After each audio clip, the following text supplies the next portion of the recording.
colorindo Bobbie Goods com canetas Compactor. A cada desenho eu me desafio de uma forma, e dessa vez foi tentar fazer esse céu com degradê. E falar pra vocês, essas canetas da Compactor me surpreenderam bastante. Elas têm uma boa pigmentação e dependendo da forma que você utiliza, né, na sua forma de pintar, você acaba evitando com que fiquem essas marcações. O negócio é ir treinando mesmo e pegando o jeito. Logo no início, o que me dava agonia era a ponta fininha, né? Mas isso tudo é uma questão de costume, né? Então, hoje, pra mim, essa ponta fininha já não é mais um problema. Eu tinha muita preguiça de fazer roupinhas neles, né? E hoje eu não vejo mais eles sem as roupinhas. Então, em todos os desenhos, eu tenho desenhado as roupinhas deles.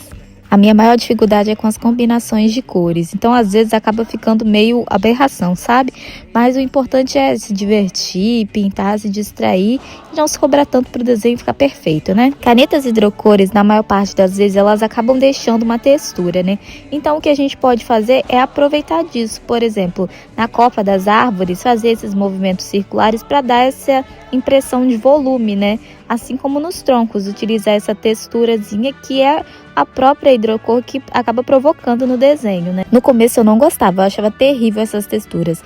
Mas com o passar do tempo eu comecei a olhar de uma forma diferente e ver beleza nessas texturas.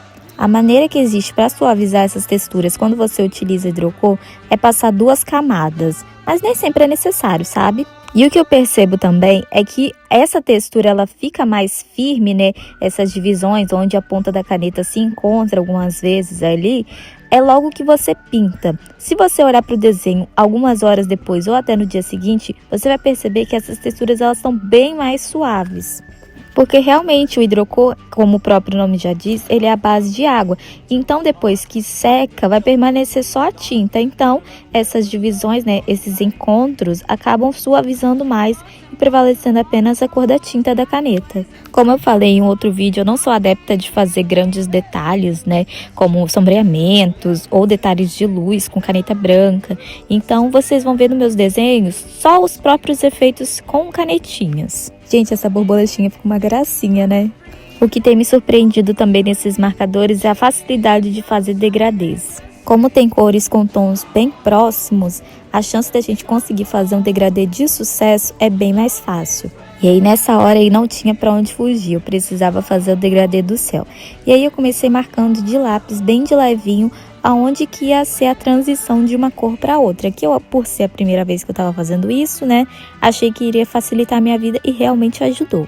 E as cores que eu utilizei foi um amarelo mais claro, um amarelo mais escuro, um laranja mais claro e um laranja mais escuro.